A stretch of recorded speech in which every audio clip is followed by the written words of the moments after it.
Welcome everyone to the Dr. Abs Healthcast. Today's guest is Dr. Mike Dow.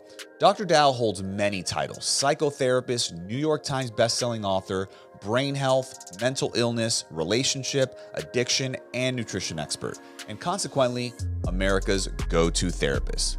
Now, Dr. Dow has achieved remarkable success in helping people around the globe treat a multitude of psychological and physical conditions. He's reached millions through his appearances on popular network and cable television shows, helps more people in his Los Angeles private practice, and countless others through his best-selling books and philanthropic endeavors. And it all began at home when his brother suffered a massive stroke when he was just 10 years old. From that day on, Dr. Mike has made it his mission to help people heal their brains and lives, a journey that continues to expand into new avenues of research, discovery, and treatment. In addition to hosting his own shows, he's a frequent guest on NBC's Today Show, The Dr. Oz Show, The Doctors, and Anderson Cooper's Anderson the Talk, and much, much more. Welcome, Dr. Dow. Thank you so much for coming on to the Dr. Abs Healthcast. Thank you so much for having me. I'm so excited to be here. Nice to see you again. Appreciate for you coming on. So today we are going to be discussing your book, your 7th book. Is that correct? Number 7, yep. Lucky number 7. Lucky number 7. The book is called The Sugar Brain Fix, the 28-day plan to quit craving the foods that are shrinking your brain and expanding your waistline. Now, just with that title, I feel like so many people are going to be intrigued with that title. So I just want to dive right in, Doc. Can you just break down for the audience what exactly is sugar brain? Because it sounds such an interesting concept. What is that, and what does it feel like? What does sugar brain feel like? What is it? Yeah, so Dr. Abs, you said it.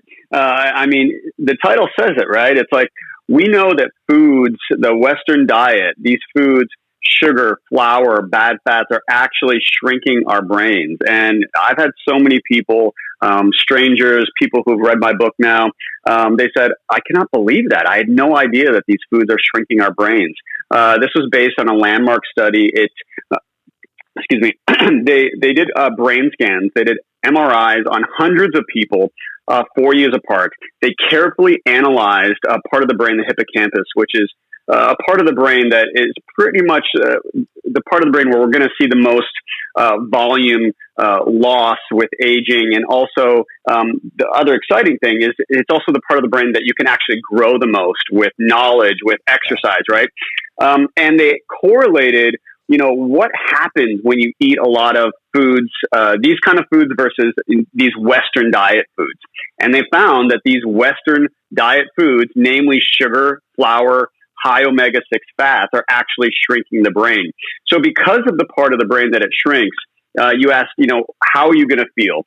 So you're going to feel maybe blue because this part of the brain is also small in major depression. So if you feel like your mood is affected, anxious, depressed, you may have sugar brain. You may actually have shrunken this part of the brain, and it may actually be because of the foods you're eating.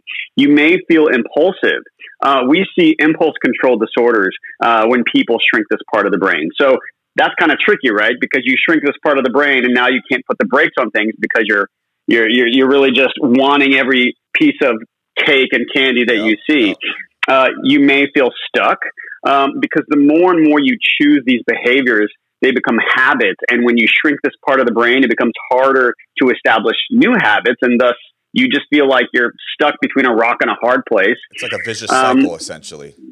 Exactly. And that's how most people feel. And that's how, it's sort of also, I think, why most people, look at, I'm just, sort of looking at you through this phone, and your biceps, your guns just sort of staring at me. It's like most people eat healthy all the time, or they eat unhealthy all the time. And that sort of helps us to understand why. It's like the brain has these pathways, and it's like you either get in the habit of doing this or you do that. And the fourth way you may feel that indicates, okay, I may actually have sugar brain, is you may feel foggy because this part of the brain, and I think this is the one that scares people, we see a shrunken hippocampus in dementia and Alzheimer's. So in many ways, sugar brain, I say, is sort of like the first step on the way to possibly developing dementia years later, maybe decades later. But, you may actually experience problems in your memory, sort of not remembering, that person's name from a party, things like that. Which But happens that a may lot. actually be Yeah. for more and more of us, but Yeah. that may actually be the sugar that you're eating every day. And yes, sugar is actually shrinking our brains as it's expanding our waistlines. Wow, that's fascinating. Now, I know you touched on a little bit on the Western diet. We call it the standard American diet, or the SAD diet. Yep. And basically, you're telling us that that's essentially a one-way ticket to sugar brain. But in the book, you actually called the combination of keto diet and the Mediterranean diet as the winning combination when it relates to essentially fixing sugar brain. Can you discuss a little bit Yeah. about that? Yeah, so I call my program Mediterranean. So a little bit of light keto plus Mediterranean. Study after study for brain health has proven that the Mediterranean diet is probably tops when it comes to brain health for treating major depression, dementia prevention. So we really want a lot of omega-3s from fish, or if you're vegan, you can find things like walnuts, flaxseed, and then supplementing because a lot of vegans, they're getting the EPA, but they're not getting the DHA. You can find an algae supplement, a lot of fresh produce. But the one part of the Mediterranean diet where it doesn't shine is rapid fat loss. And let's be honest, I mean, when people say, okay, I want to change my life, they actually do want to lose weight. If you're 300 Absolutely. pounds or 250, and you say, okay, I'm going to go on this diet, you actually do want to lose weight. And that's significant when it comes to sugar brain, because research has proven that there is an inverse relationship between belly fat and brain volume, meaning that if you actually shred that belly fat, there's a likelihood that you're actually going to have a bigger, more beautiful brain. So we actually do want to grow our brain as we sort of shrink this waistline. So I really was looking at, okay, how do I put these two sort of eating philosophies together? So my program really encourages, it sort of mixes a little bit of keto, it's grain free. I have sort of these variable fasting states and variable times of the day when you work out, these fasted workouts, because we know that, if you, like me, have eaten a lot of, growing up, it was like macaroni and cheese. And, I grew up in Ohio, and our family vegetable was broccoli cheese casserole that had like saltines on the top, Oh, wow. so it's like everything I ate growing up was, shrinking my brain my entire life. So it's like, how do we reverse that? Well, there's something called BDNF, brain-derived neurotrophic factor. One of the best ways to boost BDNF is to do these fasted workouts. So it's sort of putting your brain and your body in the same state that you would be reaching in long-term keto, but you're sort of cheating it with these sort of fasted workouts and timing your fasts with your workouts and things like that. Absolutely. Absolutely. I definitely want to touch on the fasted workouts and the intermittent fasting later on. But I actually found it really fascinating in the book when you talk about what exactly is going on in the brain when you do eat that piece of birthday cake, like you said, or the brownie or whatever sugar treat, you decide to eat. There are actual chemicals being released when you eat these foods. Memories are being stored, emotion is being tied in. Can you just pretty much give us a picture of what's going on inside the brain for a moment and explain in simple terms of, what exactly is happening with these chemicals being released? Yeah, that's such a great question. So, all right, so let's take you back to like one of your first birthday parties, right? And you're having this really incredible cake, ice cream, and you're having a really great time. So let's say you have that very first piece of cake, and let's say it's your first piece of cake, and you have a little ice cream with it. So just on a very neurochemical level, we have these five taste buds on our tongue. We have sweet, sour, salty, bitter, umami, and the sweet receptors are mostly at the tip of our tongue. So it's like nature wants us to, of course, well, this is interesting because nature wants us to taste sweet, ripe fruit, which is correlated with a lot of vitamins. Of course, food manufacturers have now taken sweetness and put it in manufactured foods like cake and ice cream. So when you put that on your tongue, sugar releases serotonin in the brain and bad fats release dopamine. So you're getting this surge of serotonin and dopamine. And what that does is your pleasure centers in your brain are sort of lighting up.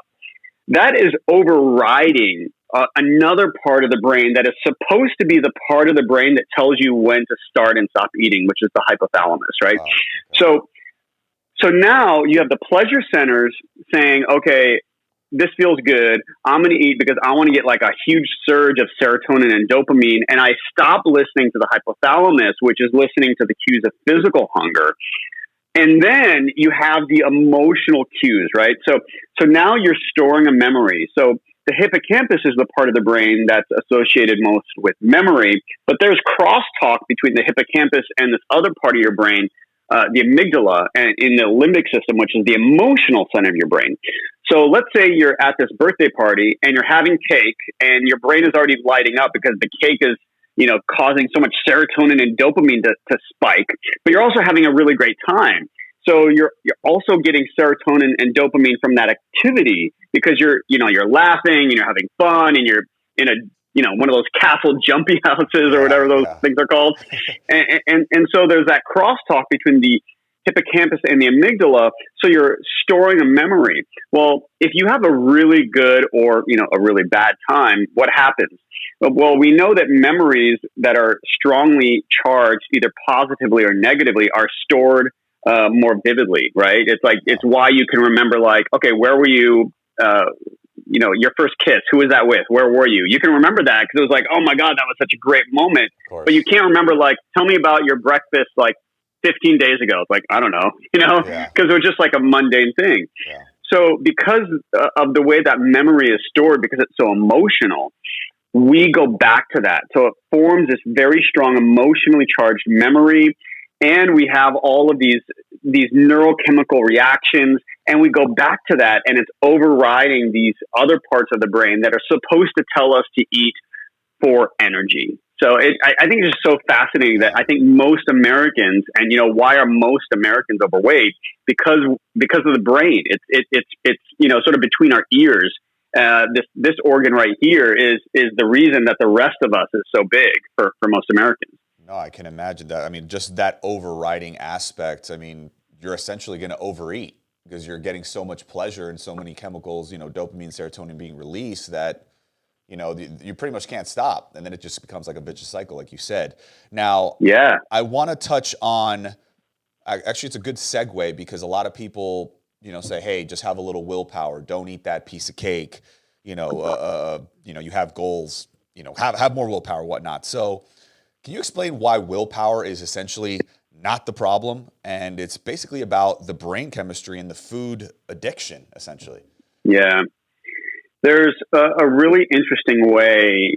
I actually sort of a strange thing to bring up, but I recently got trained in ketamine-assisted psychotherapy, and there are some drugs like ketamine in small doses administered with psychotherapy that's just an incredible treatment for depression. I do a lot of hypnosis. I'm doing a lot of research in some of the psychedelic-assisted psychotherapies, and what makes a drug addictive is when we look at an animal study. One of the questions is, will animals endure electric shocks to get their drug of choice? And, we're not going to see this with something like, a psychedelic. But when you have a drug like cocaine that just sort of floods the brain with dopamine, and it's just going to give you so much feel good feeling that you're just going to want more and more. And you also, sort of the two hallmarks of addiction, tolerance and withdrawal, meaning tolerance, of course, needing more and more to get the same feeling, and withdrawal, when you stop getting it, you're going to have these symptoms. That's how we know something's addictive. And we also know that it changes your brain chemistry. And the scary thing is that in some ways, when, there's this one study that I cite in the book, rats given this bacon and cheesecake diet, which was sort of like this Western diet, lots of sugar, lots of bad fats, their brain chemistry took 2 weeks to return to normal after given that very Western diet. Wow. And yes, they would endure electric shocks to get that stuff. So I think it really does prove just how addictive these things can be. Wow. Now, I want to touch a little bit on, there's a lot of fad diets out there. I mean, obviously it's a new year, where we just opened up February here. Now, can you just explain what the difference is between, all those fad diets that are out there and basically the Sugar Brain Fix program that you're promoting, and why the latter is more effective? I think that if people if people try keto, and keto, let me just say, I think keto is a fantastic therapeutic diet, and I think a lot of people make the mistake of using a therapeutic diet as a general, oh, this is like the diet du jour, and like everybody should go on this diet. So if somebody has epilepsy, I think it's a fantastic diet. I think keto can be really great for people who've tried everything, but in a lot of ways, that very high fat, moderate protein, very low carb, there was just a meta-analysis that showed that people on very high or very low carbohydrate diets, it was associated with an increased risk of death. So we also have to say, like, okay, am I using this as a therapeutic diet? And I recently went to dinner with a friend of mine, and he just got off keto, and I think he had tried it for like a month, and he's like, if I have to eat one more cube of cheese, I'm going to vomit. You know what I mean? And it's like, he just couldn't do it anymore. And, so when I was creating this program, I was thinking to myself, okay, what could my mom stay on was my question. My mom has been on Weight Watchers on and off, for, decades, I think. And I just thought, okay, I don't want to do something that like the Dr. Abs could do for like 3 months. I want to do something that people can sustain, because I think when it comes to weight loss, it's not a marathon. I mean, sorry, it's not a sprint. It is a marathon, absolutely, right? 100%. And it is, how can we sustain this? Because the other thing is, if you go on and off these fad diets, for example, I think there's a lot of benefit for people who are now doing intermittent fasting and just, doing the one meal per day. Except you have to consider this. If you go on one meal per day, your body's metabolic rate may adjust itself. And if you go back to 3 meals a day, you may have semi-permanently adjusted your metabolism. So, it's always, and, I think people who are going from fad diet to fad diet are really changing their metabolism in sometimes negative ways. So when I was creating this program, I was really thinking, what's sustainable and what do I do? And I do fasting. I do intermittent fasting and fasted workouts probably about, on average, 4 to 5 days a week. Nice. And I have really taken my diet fitness to the next level. And I realized that was sort of what I wanted to give people in this program, because it's not hard. I basically eat a Mediterranean diet, but then I choose a varied amount of time. So sometimes I'll do like a 4-hour eating window. Sometimes I'll do 8. Some days I don't do any fasting at all. I'll eat breakfast, lunch, and dinner. But, sort of having that window. And then, if I'm doing a really heavy lifting day, I'm going to have breakfast that day. But, if I'm going to do cardio tomorrow, I'm going to do some fasting. And I realized just how well that has worked for me. I can feel the difference, even in terms of inflammation. I have a right knee that gives me problems from time to time. And since I started this intermittent fasting schedule, my right knee is so much better. I'm doing 13.5 mile per hour sprints for 30 seconds on the treadmill. And now my knee is fine. Wow. And it's like, what was I doing differently? Like, my supplements haven't changed. I'm still doing high dose omega-3s. It was the fasting, it really took down my inflammation. So my knee is better. So that's really what I wanted to give people. And by the way, I put my mom and my stepdad on it, and they'd already been on Weight Watchers for a year. And, by the way, they lost 30 pounds on average, I think both around 30 pounds, but they both plateaued. And then after 28 days following the Sugar Brain Fix program, they both lost 10 pounds. Wow, it really helped them. They broke through that plateau. Amazing. So just a side note, I know you were talking about the keto diet a lot. Obviously that's the biggest diet nowadays that people are talking about. So essentially what I heard you say is, would you do that more on a limited basis? Because I mean, for me personally, like, I've done the keto diet and I've seen tons of results as far as fat loss. But yeah, like you said, it is tough to sustain, people eating cheese and all the obviously you try to eat the better fats, like avocado and raw nuts and whatnot, but, it may be a hard diet to sustain. So would you recommend that more as like you said, a therapeutic diet, more short term, and then maybe include something that's more balanced, like the Sugar Brain Fix? Yeah, I think for some people, obviously, if you're in a special population where you need keto as a therapy, then yes, it can be long term if you can sustain it. Right. And there are some people who do cycle keto, maybe once a year, or they jumpstart it. But I think for most people, doing something like the sugar brain fix, if you're not an extremist, is you're still going to you're still going to get into mild ketosis. And that's really the point, right? If you don't have a lot of fat to lose, you can still sort of cheat it, because I don't really like doing the high fat.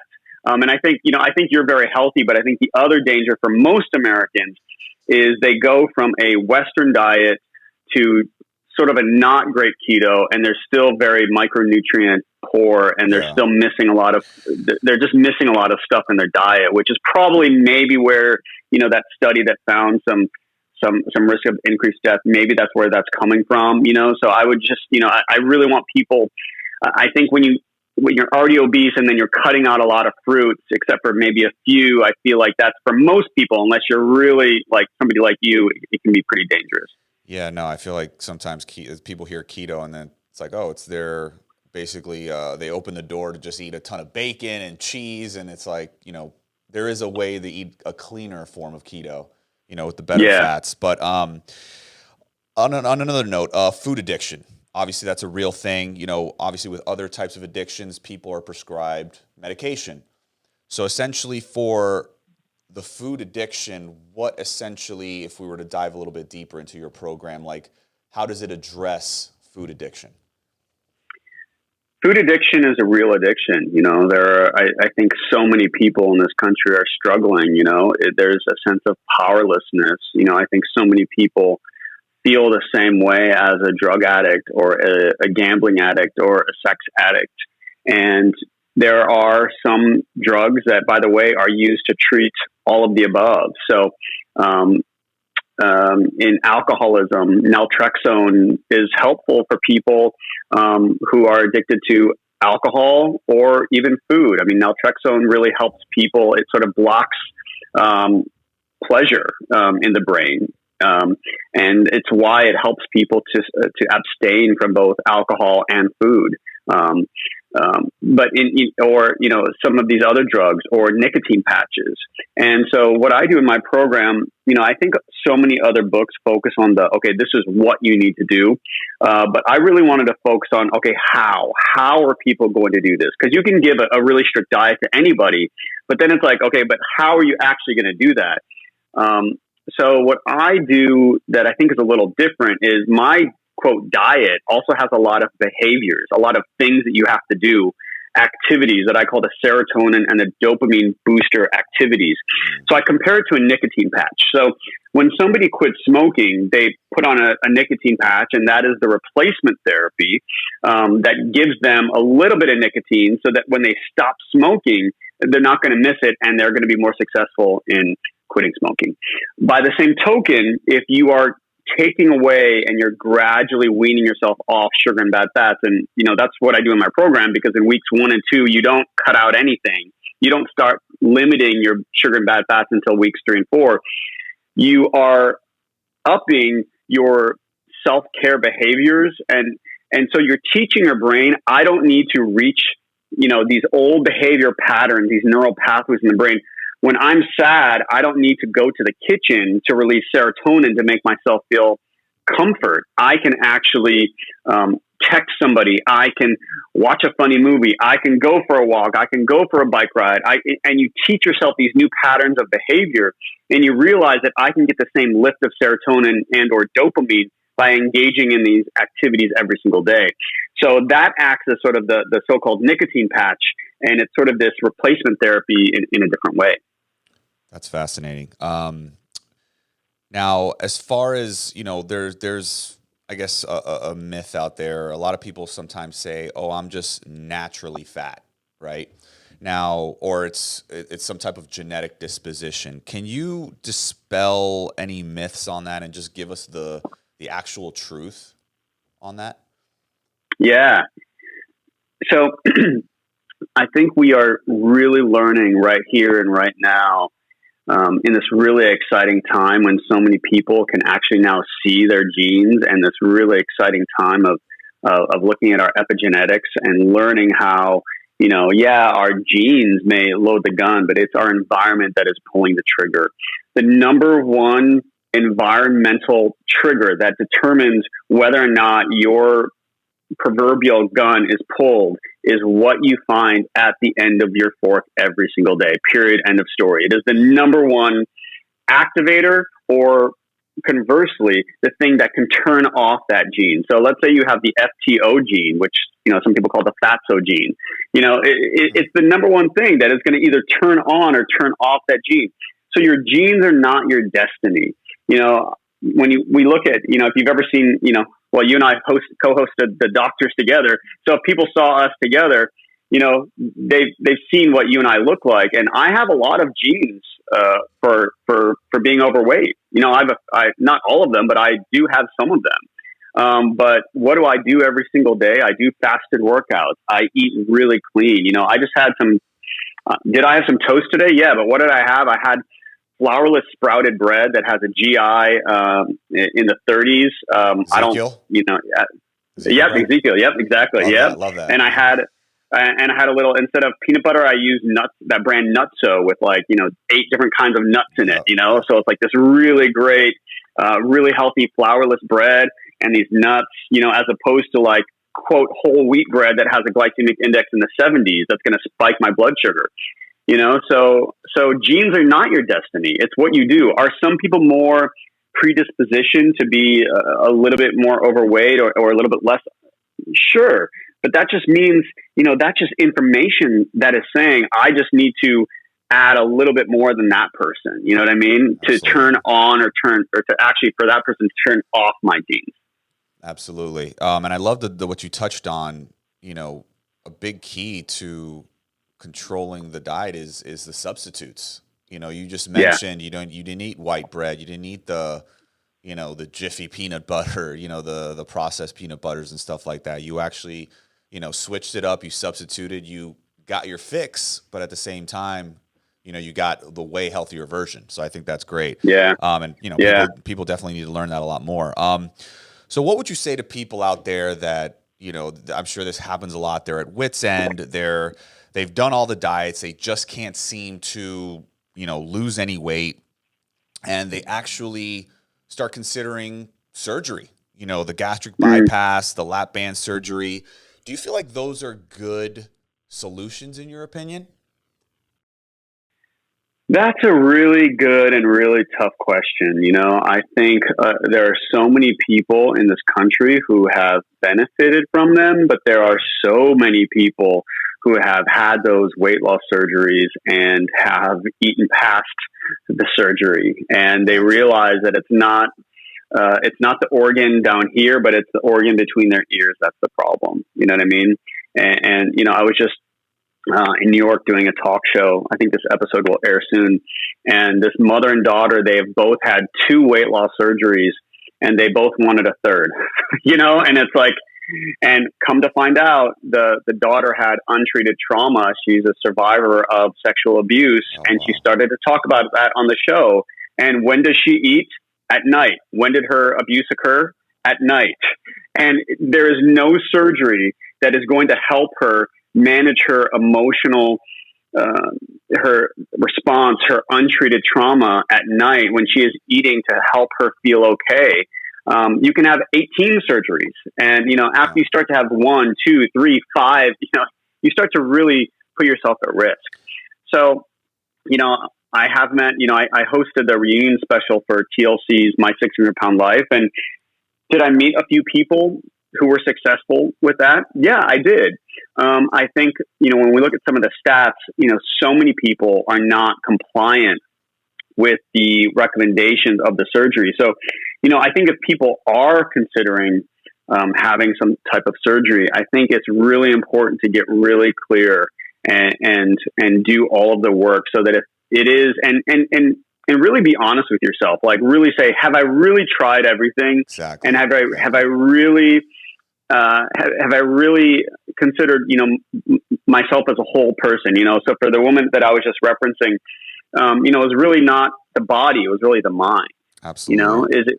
And then maybe if all else has failed, consider surgery, but only if you've done all the work and really prepared yourself for it and all the work that you're going to have to do to manage that. Absolutely. Absolutely. And like, just as a PSA to everybody out there, obviously, if it's a situation where it's a life-threatening condition and, these types of surgeries are going to save your life, and obviously we're not saying don't do it, just follow up after you have the surgery with all the lifestyle changes that are necessary to actually maintain the weight loss. So you talk about in your book that a vast majority of people in our country are essentially what we call serotonin deprived. Can you just talk a little bit about the importance of this chemical that's released in our brain and how it basically can affect us negatively, and essentially how your program addresses the serotonin deprivation?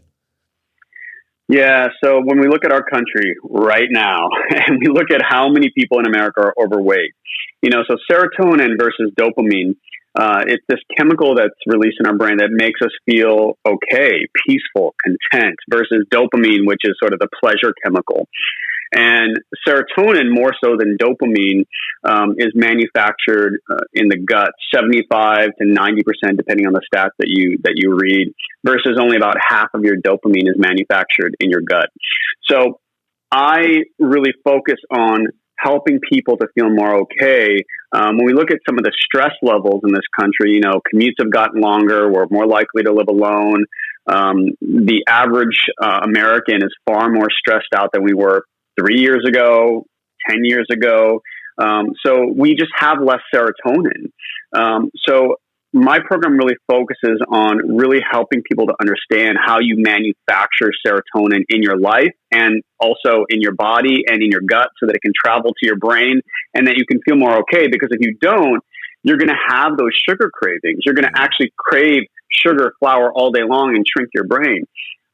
So, when you have a really amino acid rich diet and you have all these cofactors, these vitamin mineral activators of those amino acids so that your gut can manufacture that serotonin, I teach people how that process goes and what you have to be eating. But then I also teach them, what are the activities that can help you to boost serotonin?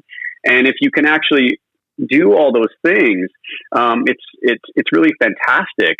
And it's going to help to mitigate all the stress that so many people, this is an election year. It's a stressful year in America. Tell me about it. No doubt about it. I mean, you're in Florida. It's always a disaster here. Yeah. I mean, we're worried about economy and our immigration reform. And what does that mean? What side of the aisle are you on? And, there's just so many things that we're worried about. And, I think that really takes a toll on our bodies and our brains, and that affects our eating. 100%. Now, let's touch a little bit on dopamine now, which is the other chemical that you spoke about. Now, that is something that I can relate to because I take in a lot of caffeine throughout the day, and that's a huge dopamine stimulator. So I'm sure a lot of people can relate out there that they basically feel a crash after drinking coffee or, some type of energy drink or whatever they're taking out there. How can we stop paying the price essentially for our caffeine buzz? Yeah, so that's such a great question. And it's interesting because in my serotonin and dopamine quizzes, a lot of people, at first they're like, are you sexist? Because they're, part of the quiz is like, are you a man or are you a woman? Because men tend to like dopamine more. So it's interesting that you sort of related to that. And there is research that suggests that women are more sensitive to serotonin and men dopamine, which is interesting because, when we think about the drugs that men, or, just like the vices, it's like, why do men like to shoot Jack Daniels or, like these wings, or men are more likely to be addicted to cocaine, all these drugs that just surge dopamine in the brain. From an evolutionary point of view, these uppers in the brain are probably a little bit more associated with the male brain versus the downers like serotonin and oxytocin are probably more associated with female evolution, because if you couldn't for example, produce oxytocin, you couldn't bond with your young, and you can't even produce breast milk if your body can't produce enough oxytocin, which of course that means that you and your young wouldn't survive. So there's all these evolutionary reasons why that is. I'm not sexist, of course not. So, it's interesting, how do we sort of relieve ourselves from this dopamine dependency? And, much like serotonin, we can also make our own dopamine. So it's not quite as much, but still about half of our dopamine is made in the gut. So instead of, surging dopamine with caffeine, if we actually get, same thing, a different amino acid, the cofactors, a few of them are the same, a couple of them are different. If we learn how to put those together in our gut and we eat this diet, we're going to experience a nice steady energy level with dopamine all day long. And then the other thing with dopamine, I think a lot of people, probably not you, but I think a lot of Americans, what happens is they use caffeine to make up for the blood sugar spikes and crashes all day long. Right. Exactly. So it's like they feel a food coma coming on. So then they need that dopamine. Yeah. But after a while, once you step off the blood sugar roller coaster, so right now I'm having coffee, not with skim milk, because skim milk will spike your blood sugar. I'm having organic cream because organic cream will keep your blood sugar at zero. So I'm like off that blood sugar roller coaster, and earlier today for lunch, I had, as we were talking about that flourless bread. So I'm not spiking my blood sugar. So you're not going to need I used to go this is like my 1 cup of coffee. I used to go 4 or 5, in the afternoon. I used to love me some coffee. Yeah. So I think once we realize that, and coffee in moderation is really good for you. You know what I mean? Absolutely. We know that sweet spot, and again, this is genetic, depends on how you process caffeine, but somewhere in the range of 3 to 5 cups for the average person is going to actually increase your lifespan. But once you go past 5, it may actually cause health risks. It's interesting because once you can understand how stepping off the blood sugar roller coaster and, through tyrosine and, all of these vitamin cofactors with a lot of whole fruits and vegetables, how you're actually making more and more. And then you realize, I don't need that second cup of coffee because I actually have enough dopamine in my gut all day long from the foods that I'm eating, not caffeine or energy drinks. That's so interesting. Now I want to touch on something that I know is huge in this country, the dreaded artificial sweeteners. They've pretty much become so mainstream. You see commercials about them all the time. Obviously people they think, hey, I want to reduce my sugar intake. Let me actually go, turn to this artificial sweetener. However, can you just speak on why artificial sweeteners are bad for your brain as well? Oh, where do I start? But by the way, I totally get it. I mean, in Ohio growing up, I used to drink probably on average 1,200 calories a day of full calorie soda. And then when I was, I think, a sophomore in college, I made the switch to diet. I was drinking 8 Diet Cokes a day. I would pound diet soda. So I get it. I used to love me some diet, first regular, then diet. But, there's so many things we know now. I think first we do know that some artificial sweeteners actually spike your blood sugar a little bit. So, that whole notion of, this is calorie free, I'm fine. We do actually see some blood sugar spiking. So that's the first reason. But I think the most significant one is, we've talked a lot about serotonin and dopamine in your gut, 75 to 90% of the serotonin, about half your dopamine. And we have all of these good gut bacteria that are essential for manufacturing. So we need the amino acids with these vitamins. We also need all of these different probiotics with prebiotics. So if you're eating a lot of really healthy foods, your body's going to be getting all those. If you're having a little kefir and then you're having some, artichokes, or you're taking some supplements with some prebiotic fiber, your gut is going to manufacture all these things. You don't have to worry about it unless you consume artificial sweeteners, because then what happens is the artificial sweeteners are going to kill the good gut bacteria. The bad gut bacteria survive, and then what happens is the good gut bacteria that are going to manufacture the serotonin and dopamine, they die.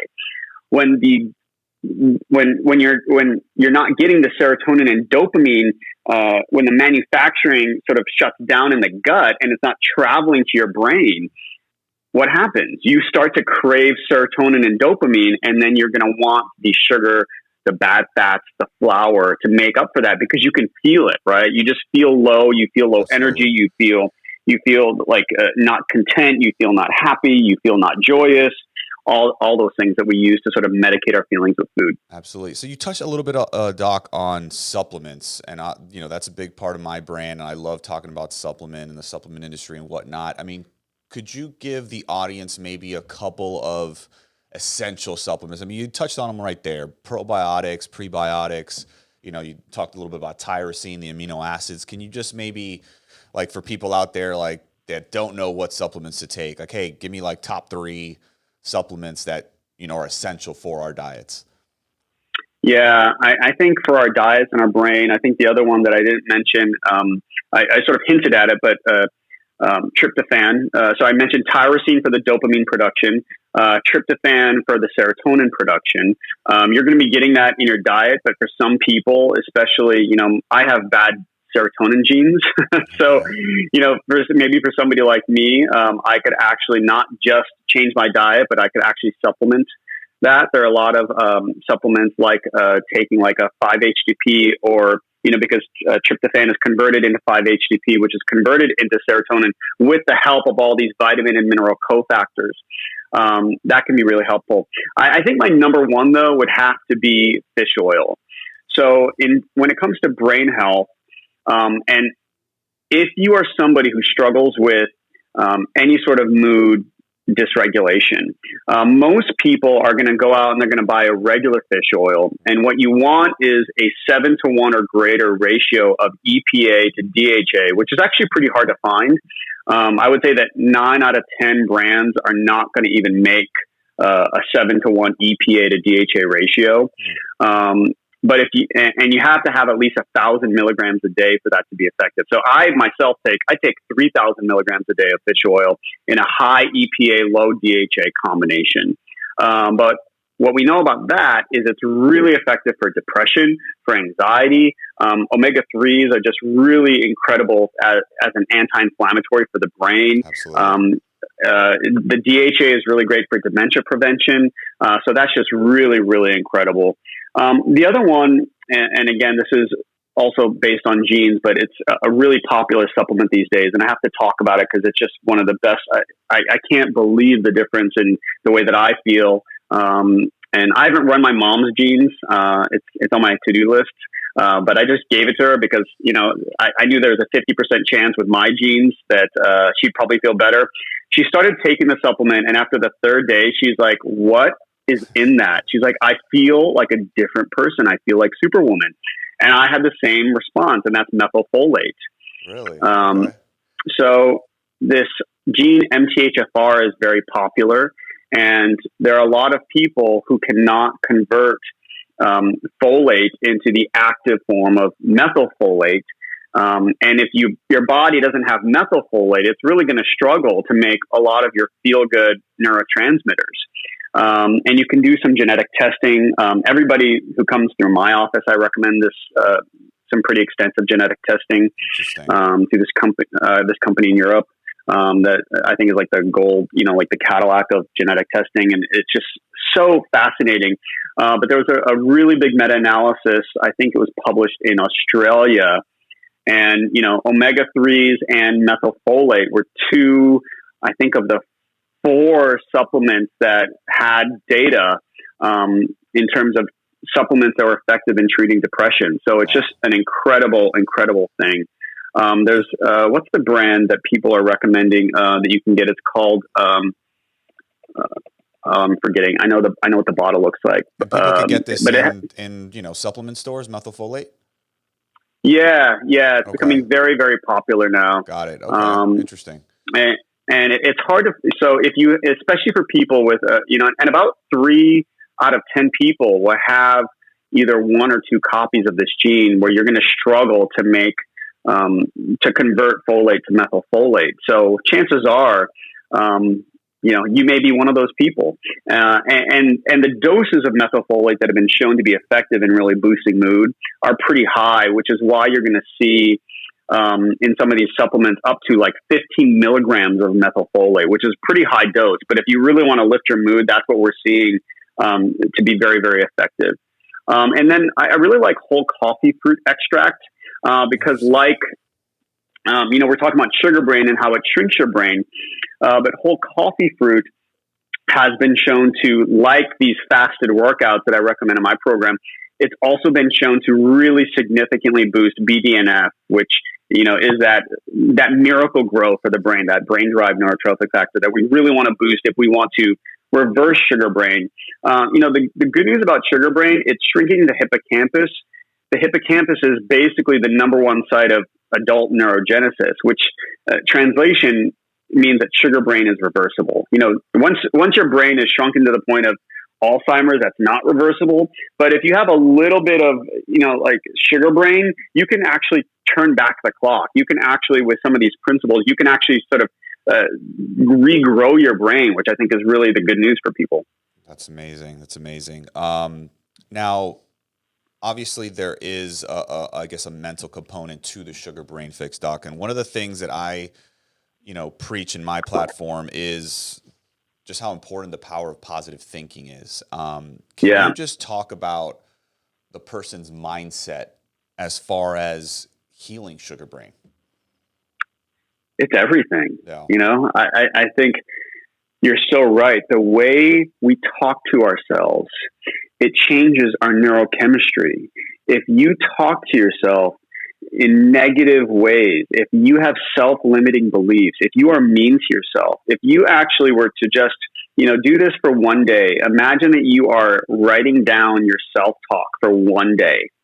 And then imagine for that one day that you are going to say to your best friend or your mother or somebody who, your significant other, your child, all your self-talk. Would that be something that you feel comfortable doing or not? Because I would say that a lot of people listening to this podcast would be like, oh, I would never talk to my best friend the way I talk to myself. Right. Yeah. And if that's you, realize that when you talk to yourself in these negative ways, they have profound effects on our neurochemistry. They deplete our serotonin, our dopamine. They it's real. Just because we can't see our self-talk doesn't mean that it doesn't have a real effect on our neurochemistry in our brains. And of course, that is going to affect our biology. So I think that the way we talk to ourselves, it is really important. I think more and more we're realizing, like people who are, doctors and like the Oprah people are sort of coming together, right? Because we realize that like self-talk affects biochemistry and vice versa. So you can't like just say, oh, well, over here, I'm going to be like the exercise person. And over here, I'm going to be like the optimistic self-talk person, because they kind of all affect each other. And I think the more we sort of look at people from this whole person perspective and attune to all these different parts of ourselves, the better we're all going to be. 100%. Totally agree with you. Now, I promised the audience that I would come back a little bit to intermittent fasting and the fasted workouts as part of the sugar brain fix. Can you just, give your recommendations or what you talk about in the book as far as that's concerned, before we finish up? Yeah. So for my program, for my mom and for people who've never done a fasted workout, I basically ramp it up. In the first couple of weeks, you're just going to be doing one. So for example, you could skip breakfast, and then do your fasted workout at 11 a.m. Or you could, and what I really want to do is make this really flexible, because I know that people schedule. It's really hard to do fasted workouts if you have like a really stressful 8 a.m. to 6 p.m. job. So I also give people the option to skip dinner and then do like a 6 a.m. workout. Either way, you're doing a fasted workout. Yeah. And then in weeks 3 and 4, you're doing 2 of those a week. So you could, for example, do it on a Saturday, skip your breakfast, do that 11 a.m. workout with nothing in your belly except for, black coffee with a little bit of cream, or you can also do some bone broth. It's sort of the only food that you can have. Nice. To sort of cheat that fasted workout. And then you eat about 30 minutes after that fasted workout. And again, you're going to be shredding that belly fat as your body turns to your stored fat for fuel, just like you would do during keto. But you don't have to do a full keto to get that effect, which I think is really nice. And you're going to get that spike in BDNF to regrow your brain. Wow. I mean, I don't know about you guys, but this has been such a wealth of information today. Doc, I just want you to be able to promote yourself, let everybody know out there what your social handles are so they could follow you and, keep up with everything about the Sugar Brain Fix and, basically tell everybody where they could find the book, because I find it so fascinating. Yeah, thank you so much. I think I have a special offer on my website, which is this Dr. Mike Dow, Dr. Mike, and then Dow, DOW.com, where if they go buy the book at Barnes & Noble or Amazon or wherever else they want to get it, I have like 2 free gifts that you get if you buy the book and you go back to my website and plug that in. I think I also have something else for free on there, which changes from time to time. And then at all social media handles, I'm just Dr. Mike Dow. So they can catch up with me and all of the TV appearances and fun things I'm doing. I have a new show coming out this year that I'm not allowed to talk about yet. On a fun streaming platform that may have just launched. Very cool. Very cool. Congrats, Doc. And yeah, like you said, if you turn on daytime television, you'll probably see Dr. Mike Dow, doing his thing on there. But guys, if you really like what you heard today, buy this book. Okay. This program has a step-by-step detailed method to get rid of what he said as far as sugar brain. There's a journal to write down everything, approved recipes I saw in there that were pretty great. The frequently asked questions, as well as the food substitutes, which I think is like super important, of what people can turn to, and just tons more. Just such a great read. So Doc, I really want to thank you for coming on. It's an amazing book. I think you're going to do amazingly well with this. So thanks again for coming on the show. Dr. Bryan, thank you so much. Appreciate you. Thank you so much.